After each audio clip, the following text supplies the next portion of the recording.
Meus cumprimentos, saudações a todos que estão nos acompanhando, que estão nos ouvindo. Espero que todos vocês estejam bem, sintam-se abraçados, acolhidos. E hoje, contando com convidados especialíssimos, inauguraremos mais um projeto, daremos o pontapé inicial deste projeto fantástico, nosso primeiro episódio do podcast Você Sabia? Nascente no âmbito do Núcleo de Cidadania de Adolescentes, o nosso NUCA, em parceria com a Secretaria de Assistência Social.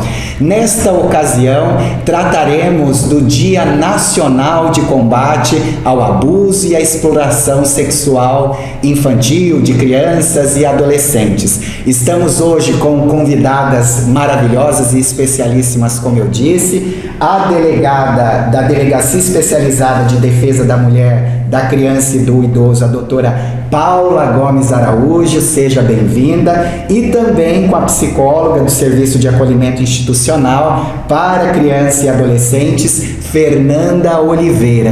E ao meu lado temos o meu parceiro fiel de luta, de batalha e de diálogos nesta conversa, que é o Eduardo Toro, membro integrante do Núcleo de Cidadania de Adolescentes. Já o Eduardo fará uma fala para nós a respeito do NUCA, contextualizando, e daí daremos sequência à própria pauta do dia, que diz respeito ao Dia Nacional de Combate à Exploração, ao Abuso e à Exploração Sexual de Crianças e Adolescentes, no contexto da campanha Maio Laranja, organizada pela Secretaria de Assistência Social do município de Cáceres, Mato Grosso.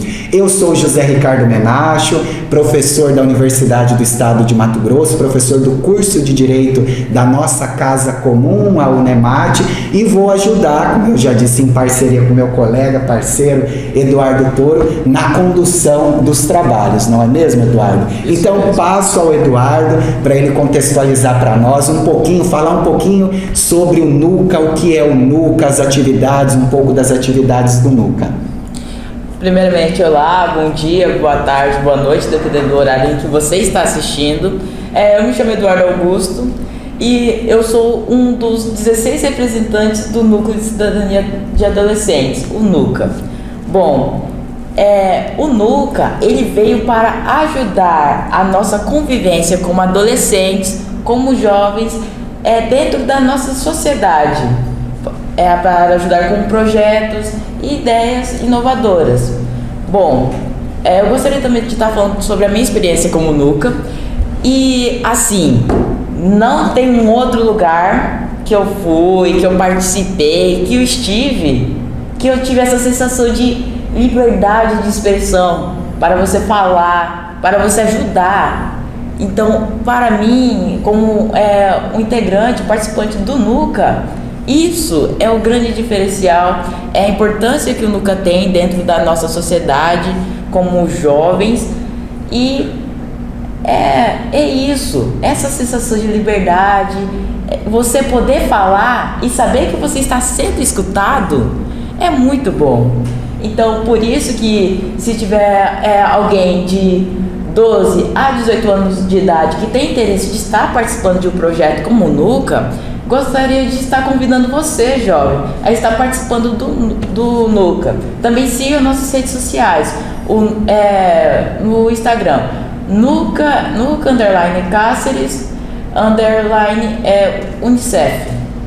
Muito obrigado. E gostaria de lembrar a todos, então, que este é o primeiro episódio deste projeto provocante, estimulante, Você Sabia? Repito, projeto esse nascente no âmbito do Núcleo de Cidadania de Adolescentes, em parceria com a Secretaria de Assistência Social. Tenho certeza que teremos outros tantos episódios para discutirmos outros tantos temas caríssimos a todos nós, a nossa sociedade cacerense, mato-grossense, e brasileira. Então passemos, Eduardo, as perguntas. Temos aqui uma lista de perguntas. Uma lista enorme. Vamos explorar o conhecimento e a inteligência destas nossas convidadas, tanto a doutora Paula quanto a doutora Fernanda, a delegada e a psicóloga, para juntos construirmos possibilidades outras, sonhos, desejos, reflexões e problematizações deste tema tão importante que nós comemoramos no dia 18 de maio, que é o Dia Nacional, como eu já disse e repito, coisa importante, precisamos repetir, que é o Dia Nacional de Combate ao Abuso e à Exploração Sexual de Crianças e Adolescentes. Então passo para você, Eduardo, iniciar com as perguntas. Vamos aproveitar o conhecimento das nossas convidadas. Mas antes de começar, eu gostaria de estar dizendo o motivo dessa data de 18 de maio e por que foi criado. Bom, por causa que no ano de 1973, uma garota de 8 anos foi sequestrada, abusada e assassinada. E os autores do crime, infelizmente, saíram impunes. Bom, e para um dia de conscientização foi criado essa data para conscientizar sobre esse acontecimento. Inclusive o dia 18 é o dia do falecimento dessa menina e, portanto, um dia ao mesmo tempo simbólico, trágico, traumático, mas que nos inquieta a pensar sobre este problema tão enraizado, infelizmente, lamentavelmente, na nossa sociedade. Vamos lá, Eduardo. Bom, eu gostaria de estar começando com uma pergunta básica, para a delegada, falar sobre o que é o abuso sexual. O abuso sexual consiste na violação da liberdade sexual da criança e do adolescente. Então ocorre quando geralmente um adulto, o adulto ele abusa sexualmente o quê? Ele usa de ameaça, usa de violência contra a criança sem o seu consentimento e pratica com essa criança atos libidinosos ou a própria conjunção carnal, fato que é crime, o abuso sexual pode ocorrer através do estupro, de vulnerável, da importunação sexual. Então tem vários crimes no nosso Código Penal que constitui esse abuso sexual, quando uma pessoa, geralmente, ocorre também entre adolescentes também, autores desse crime, mas geralmente ocorre dessa forma, quando o adulto ele quer satisfazer seu desejo, e viola a intimidade, a liberdade dessa criança. E, doutora Fernanda, e como identificar, a partir dessa conceituação compartilhada pela doutora Paula, como identificar possíveis sinais de abuso sexual em crianças e adolescentes? Bom, nós sabemos que para identificar não é nada fácil, Muitas vezes o abusador ele está dentro da casa. Muitas vezes ele faz parte do convívio familiar, é um amigo próximo. Muitas vezes ele não deixa sinais físicos, Porque o abuso ele pode ser tanto com contato físico quanto sem contato físico. Então nós sabemos que não é fácil, mas existem algumas formas da gente identificar observando essa criança, esse adolescente. Principalmente quando a gente percebe alguma mudança repentina no comportamento dessa criança. Então, essa criança pode mudar o comportamento em casa, pode mudar o comportamento na escola. A gente percebe que ela começa a ficar mais triste, mais isolada. Muitas vezes a gente percebe que essa criança muda o sono, começa a ter pesadelos, insônia, muda o apetite dessa criança, Ou há uma alteração, então, no próprio convívio, no convívio dela com ela mesma, sim, no convívio com outras pessoas. E muitas vezes também a gente percebe que essa criança ela fica mais introspectiva e também ela começa a dar alguns outros sinais. Por exemplo, ela vai fazer um desenho, ela começa a colocar alguns sinais mais sexualizados naquele desenho, algumas figuras. Ela começa a ter comportamentos sexualizados inadequados para aquela idade. Então nós conseguimos, a partir da observação dessa criança, perceber que ela vai ter essas mudanças repentinas de comportamento. No caso do adolescente tem algumas outras características, por exemplo, a automutilação, né, que é algo muito comum. Por exemplo, o adolescente sente mais curiosidade relacionado tudo que está relacionado a sexo, por exemplo, né? O adolescente começa a ter mais curiosidade com álcool, com drogas, né? Então, são algumas características mais marcantes do adolescente. Da criança, a gente percebe que muitas vezes ela pode regredir no comportamento. Começa a fazer xixi na cama ou volta a fazer xixi na cama, também é uma característica muito marcante. Então, tem algum desses sinais que nós podemos observar. E é sempre importante, você observou esse sinal, você percebeu que a sua criança mudou o comportamento, busque ajuda, uma ajuda profissional e principalmente denuncie, né? A gente sabe que nós precisamos buscar o Disque 100, que está aí disponível, né, para denúncias anônimas. Disque 100. Isso. Então, percebeu que a criança mudou o comportamento, que o adolescente está apresentando essas mudanças, busque ajuda profissional, né? Denuncie e busque o conselho tutelar, né, da nossa cidade. Você não quer fazer uma denúncia identificada, faça anônima, né? Caminhe essa criança para um psicólogo, né, para um psiquiatra, que vai ser muito importante. Esses sintomas, esses indícios ou sinais que nós vamos percebendo, esses sinais vão aparecendo com uma certa regularidade. Sim. Não vão acontecendo isoladamente, vão sendo sinais mesmo de que algo não está de acordo, que algo está deixando essa criança ou esse adolescente em conflito.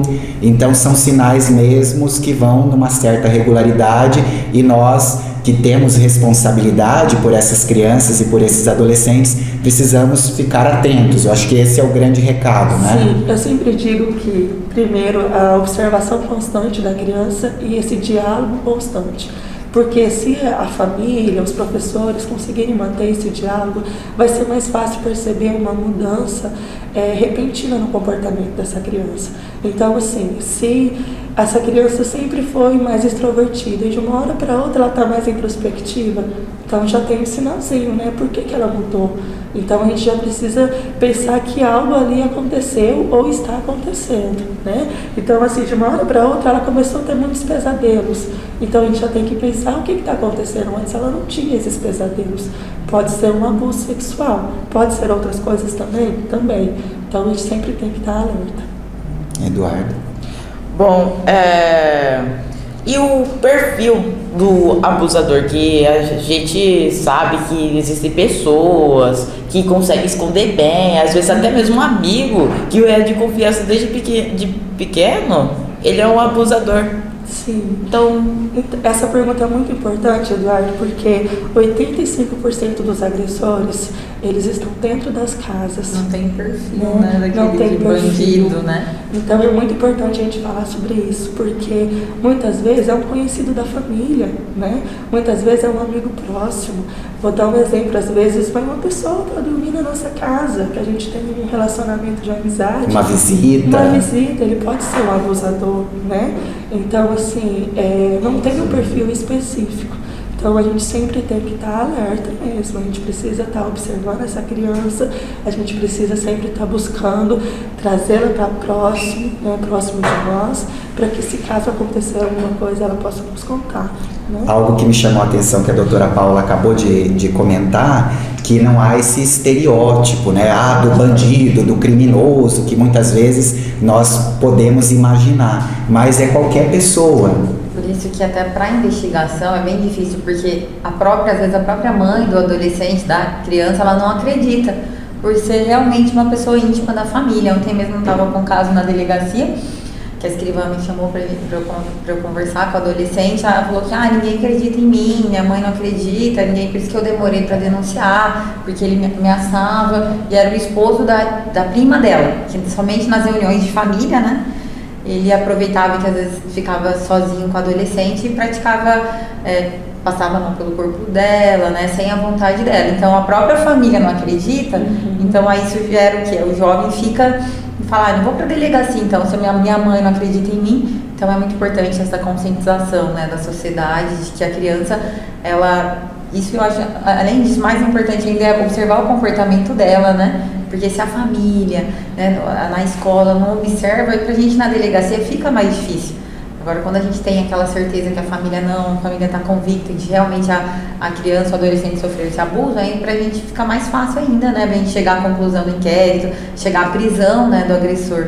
Nós temos que desconstruir um pouco o mito de que a vítima é responsável por tudo, inclusive a vítima que deve ter forças suficientes, mesmo sendo explorada, mesmo sendo abusada, ela ainda tem que ter forças para denunciar, e não é bem por aí, o caminho não é esse. Então, esse olhar atento, essa observação. Dos pais, né? Principalmente dos pais que estão ali no dia a dia, né? Observar pequenos detalhes. Essa adolescente me relatou que ela estava em depressão, que ela já não estava querendo ir para a escola. Então, assim, a mãe tem que estar atenta, né? Esses sinais, procurar ajuda, procurar o conselho, não quer ir na polícia, procura ajuda na assistência social, né? Tem vários órgãos, assim, eu acho, do Estado que pode ajudar essa família. E, doutora Paula, qual seria assim, uma diferença para nós, leigos, pensarmos entre o abuso e a exploração sexual? Então, a exploração sexual envolve o pagamento em dinheiro, né? Alguma vantagem que um adulto quer explorar, vamos dizer, sexualmente uma criança, um adolescente, vai receber em troca algum valor, né? Já o abuso tem a mais a questão da satisfação do próprio prazer, não envolve pecúnia, não envolve favores, né? Então na exploração nós teríamos aqueles casos já lamentáveis de prostituição infantil, né? Que é uma conduta muito grave, né? Que deve ser combatida aí pelo Estado. E é importante também te dizer que na exploração, muitas vezes, essa troca, né, ela pode ser relacionada também não só por dinheiro, mas comida, a gente percebe muito, material escolar, né, às vezes é algo que um adolescente por tem dívida desejo, também. Também. Por dívida. Ou às vezes o adolescente tem o desejo de ter um celular, uma roupa da moda, naquele momento. Então isso também caracteriza como exploração sexual, né? E aqui no nosso município a gente sabe, né, que nós somos caminho, né, do tráfico de pessoas, né, que também está dentro do tráfico, dentro da exploração sexual, o turismo sexual infantil, né, a pornografia infantil, fotos, vídeos das partes genitais das crianças ou até mesmo do próprio ato sexual, né? Então tudo isso também envolve a exploração sexual. Um registro que eu gostaria de fazer é que essas perguntas, já nem me lembro se eu fiz ou se já fiz, fica a título de reiteração, se eu já fiz esse registro, que essas perguntas são fruto de um quiz que foi disparado, foi lançado para as escolas da educação básica do município de Cáceres, e nós tivemos uma maciça participação dos estudantes, dos membros do Núcleo de Cidadania de Adolescentes, o NUCA. Então essas perguntas que nós estamos aqui não caíram de paraquedas, então vieram de pessoas, de estudantes interessadíssimos, inclusive com dúvidas, não é, de casos e realidades que ouviram falar ou que porventura tenham vivenciado. Eduardo, sua próxima pergunta. Bom, e se eu denunciar o abuso que houve, mas os meus pais não quiserem levar para frente? Por exemplo, fui abusado, mas meus pais, eles falam assim, deixa quieto, eu não vou atrás disso, eu não quero. Então, em caso de omissão dos pais, você pode procurar o Conselho Tutelar, né? Então, o Conselho Tutelar tem essa função, né, prevista no Estatuto da Criança e do Adolescente, que quando os pais, por exemplo, a criança está sofrendo uma violação de direitos, se o pai se omitir, então o órgão seria o mais competente é o Conselho Tutelar. O Conselho Tutelar vai encaminhar, como ocorre no dia a dia, encaminha o jovem para a delegacia, registrar a ocorrência, aí nós vamos requisitar o exame de conjunção carnal, para ver se essa criança teve uma conjunção, foi realmente abusada, ou então, juntamente com as psicólogas, a gente vai ouvir essa criança, essa vítima, né, ela vai contar tudo que ocorreu e nós vamos seguir com o processo, né, com a investigação, que no caso dos crimes, né, contra a dignidade sexual da criança, independe da representação da vítima. Se chegar a ocorrência até mim, eu vou levar adiante, eu vou levar até o promotor, até o juiz, né, e possivelmente esse abusador vai ser condenado. Então, mas nós precisamos o quê? Ouvir a vítima, né? Precisamos instruir todo o inquérito para eu poder levar adiante. E nesse caso, Eduardo, que a doutora Paula comentou, como é importante nós pensarmos na participação da sociedade como um todo, acompanhando essa criança, esse adolescente. Não para cuidar da vida dela, não para fazer fofoca da vida dela, mas um cuidado responsável, uma função social de preocupação com o desenvolvimento das nossas crianças e dos nossos adolescentes. Eu sempre costumo dizer, Eduardo, que nós precisamos disputar as crianças e os adolescentes, de modo a trazê-los junto conosco na construção da sociedade. Então, quando a doutora Paula comenta, olha, nós vamos ouvir essa vítima, ou essa vítima vai ser encaminhada para o conselho tutelar, nós não podemos nos esquecer que muitas vezes essa vítima não tem voz. Então, como que o conselho tutelar, ou a delegacia, ou mesmo a rede de proteção entrará em ação? Com alguma denúncia, não é? Algum vizinho, algum parente, algum familiar que observou algum movimento, não é mesmo, Fernanda? A importância, então, da sociedade como um todo, dos vizinhos, dos familiares, acompanhando o desenvolvimento dessa criança. Com certeza, porque um dado que nós temos é que apenas 10% dos abusos sexuais são denunciados. Então é um número muito baixo, né? Se a gente imaginar que 4 crianças são abusadas a cada 1 hora no nosso país, então é um número muito alto de abusos para um número muito baixo de denúncias, né? Então, por isso, a importância da gente estar atentos às nossas crianças, de manter um diálogo, de observar o comportamento dessa criança e fazer a denúncia se for necessário. Se for necessário, não, fazer a denúncia sempre. Ótimo, denúncia sempre. Fernanda, doutora Fernanda, já estamos íntimos aqui.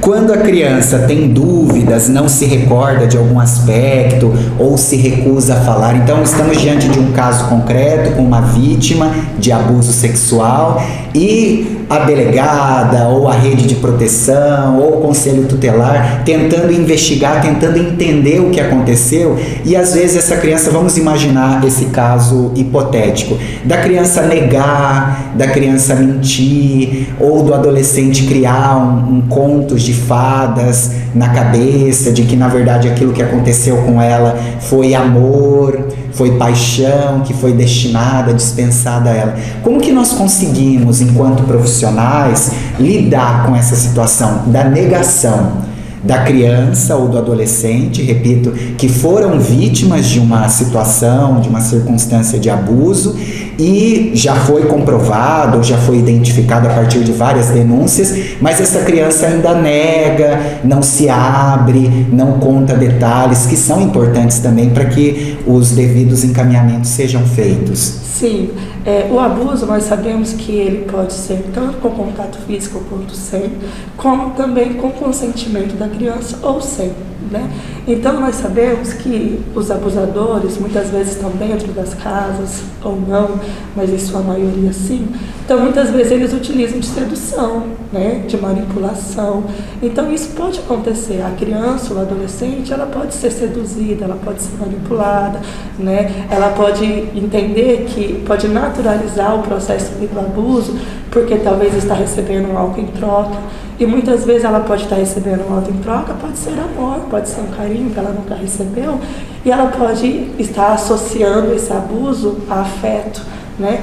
Então isso pode acontecer sim. O nosso papel enquanto rede é proteger essa criança, acionar os órgãos competentes, ouvir a criança dentro de uma escuta especializada para não expor, né? Os profissionais capacitados poderão identificar as características dessa criança e se essa criança ser ouvida num local adequado por profissionais capacitados, eles saberão identificar essa questão imaginária, essa questão de mentir ou não, o que ela criou ou não, como que ela está entendendo tudo isso que ela passou. Então, a rede de atendimento e de proteção vai ter que ser acionada e proteger essa criança, independente se ela entende isso como um abuso, independente se ela naturalizou a violência ou não. Eduardo. E por falar nisso, em proteger a criança, em relação à punição ao abusador, vocês duas acham que tem uma punição adequada do Brasil, ou ainda o abusador ele, consegue se dar bem?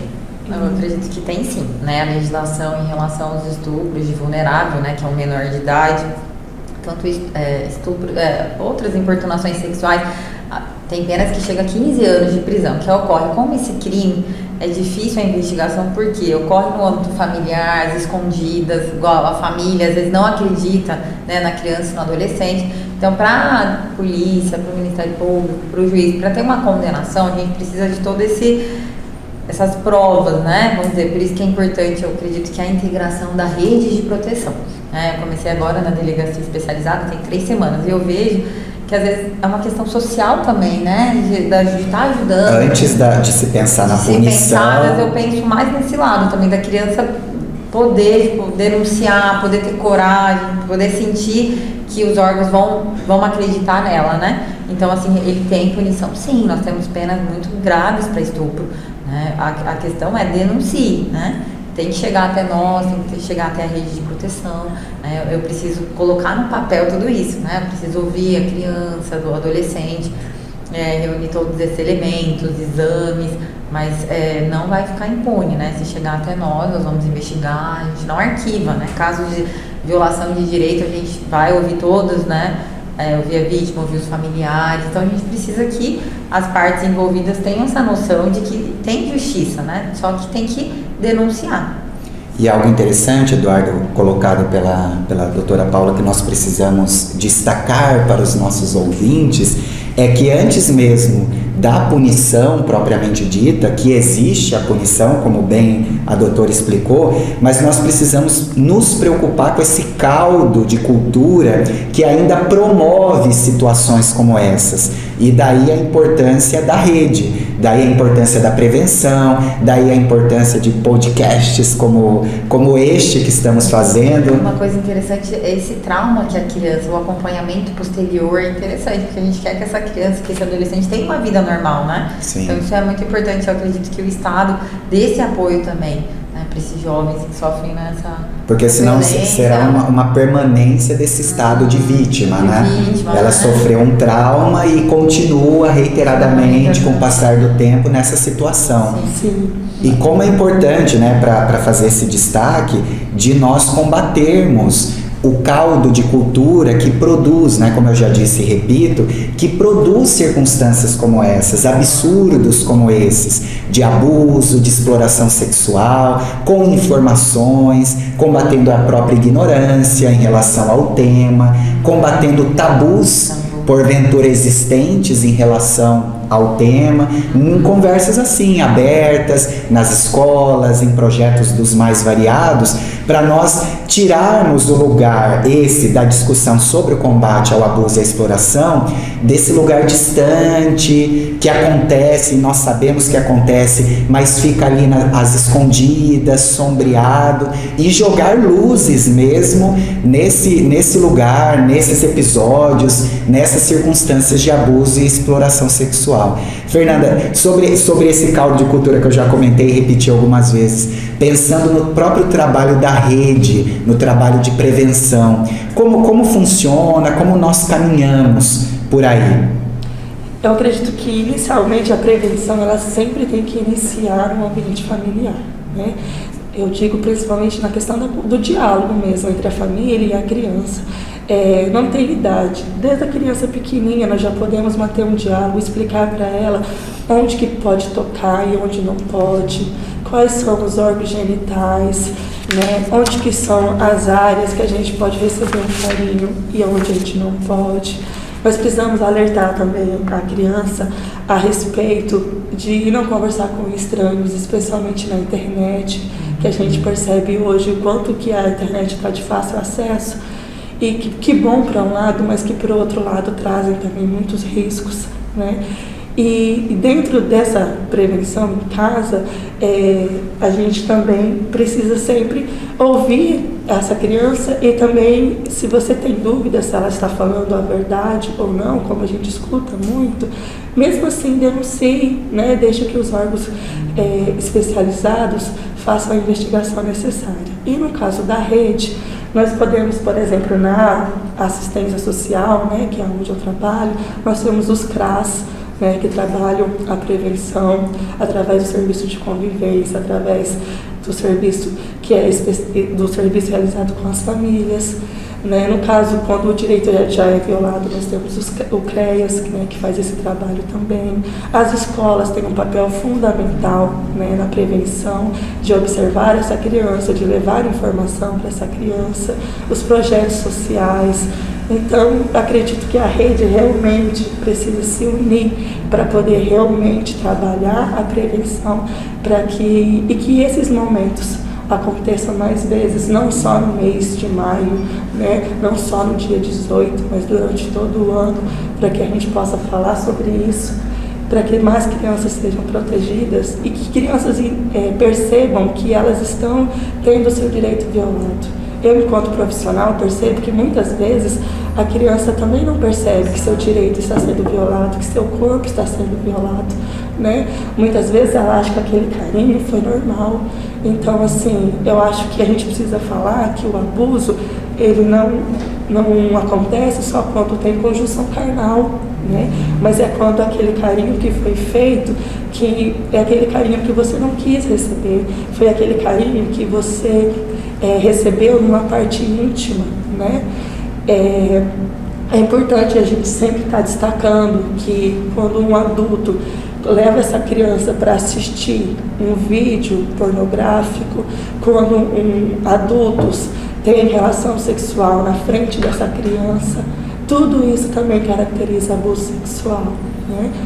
Então, sempre reforçar isso para as crianças, né, que estão ouvindo, né, que vão ter acesso a esse conteúdo. E reforçar também que em tempos de redes sociais, não é, Facebook, Instagram e etc., tantas outras que nós temos por aí disponíveis, nós também precisamos ter esse olhar, esse cuidado, nós enquanto sociedade, pais, como você bem destacou, né, essa preocupação da família, inclusive em como esse jovem, essa criança, esse adolescente se valem e utilizam da própria internet. Sim. Porque temos ali disponíveis inúmeros elementos que podem, de alguma forma, direta ou indiretamente, ser encaminhados para uma situação de abuso, de exploração. E não precisa ir tão longe assim, por causa que a gente pode pegar culturas como de músicas, como o funk, um exemplo, né? Por causa que eu tenho amigos que escutam funk e pra mim, assim, não seria um problema se eles fizessem as danças, se eles só escutassem aqueles funks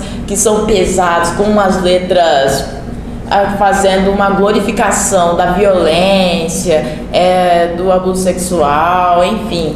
Então, como é que acaba sendo até mesmo mais difícil dos pais olharem os celulares do filho, por causa que a gente não precisa ir tão longe pra gente ver um conteúdo sexual nas mãos de uma criança e de um adolescente.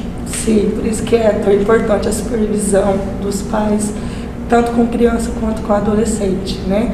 E quando a gente consegue perceber que o pai e a mãe, né, ou o responsável que cuida da criança e do adolescente, consegue manter um relacionamento e consegue compreender que aquele celular, aquele computador, ele precisa ser supervisionado, ou precisa ter senhas, né, ou precisa ter sim um acesso liberado muitas vezes para pais, não na intenção de violar a privacidade daquele adolescente, mas sim na intenção de protegê-lo, né, sempre respeitando sim a privacidade da criança e do adolescente, mas a supervisão ela não pode deixar de acontecer.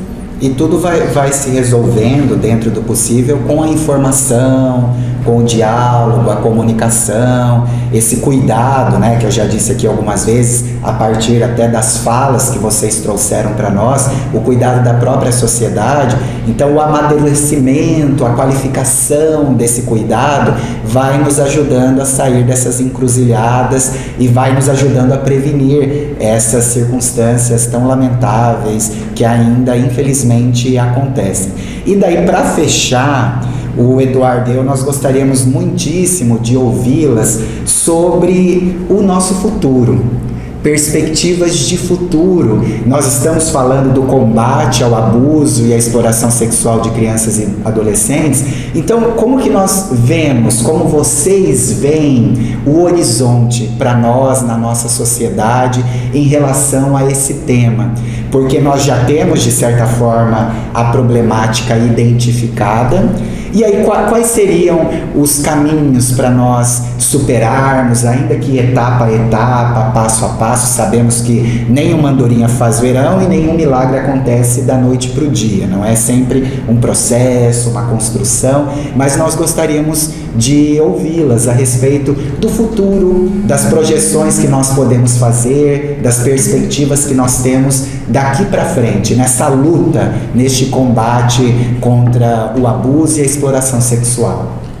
Eu acredito que essa integração da rede de proteção à criança e adolescente no município deve ser fortalecida cada vez mais, né? Como ela falou, tem que haver mais projetos, né? Mais reuniões, né? Para debater esse assunto tão importante, né? E principalmente a conscientização, a prevenção nas escolas, né? Esse diálogo entre os pais, né? Que tudo começa dentro de casa, né? Que geralmente esses crimes ocorrem no âmbito familiar, né? A maior parte.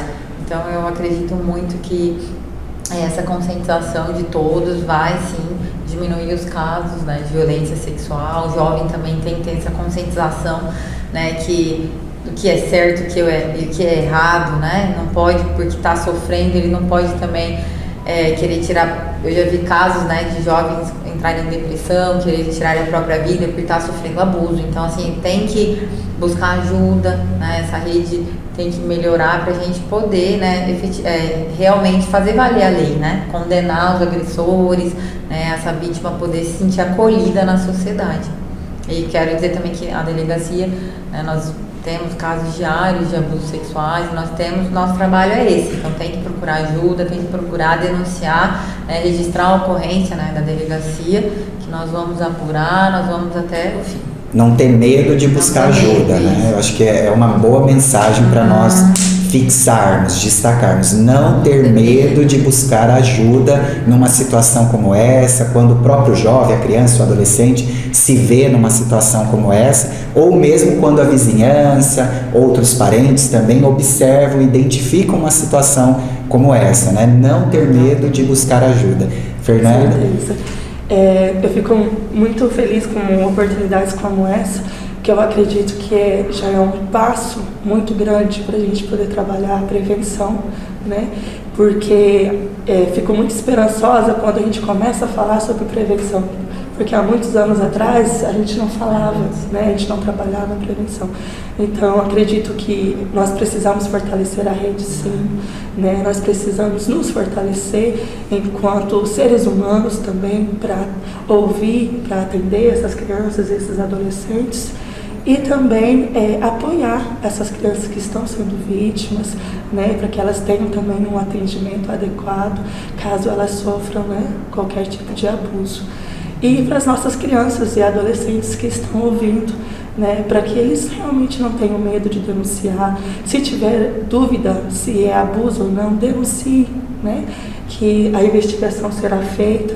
E que não tenha medo de contar para sua mãe, para o seu pai, para um familiar, para uma professora, para uma amiga, né, para um amigo. Se não encontrar ninguém de confiança, procure o conselho tutelar, ligue você no Disque 100, né, denuncie você, criança e adolescente. Se você estiver nos ouvindo e nos vendo e sentir que algo de errado está acontecendo, a gente sempre fala para a criança, se surgir um alerta aí no seu coração que isso que você está sofrendo não está sendo legal, denuncie, busque por ajuda, não guarda isso só para você não, né?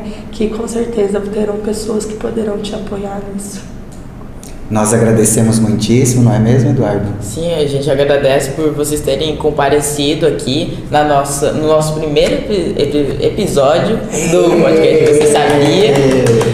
E que bom que vocês gostaram dessa conversa, de vocês terem vindo aqui. E nós temos ainda alguns informes, Eduardo, temos alguns eventos e atividades. Bom, no dia 20, a gente vai estar na escola Ana Maria fazendo a divulgação sobre a prevenção do abuso e a violência sexual. E também no dia 20, às 14, lá no Ana Maria, que horas? Ana Maria, A hora... Às 9h30, né? 9h30 da manhã. São muitas informações. E aí no dia 20 de maio também, né? A agenda, né, Eduardo, tá lotada. No dia 20 de maio, às 14 horas, no auditório da Unopar, nós teremos o pré-fórum do selo Unicef.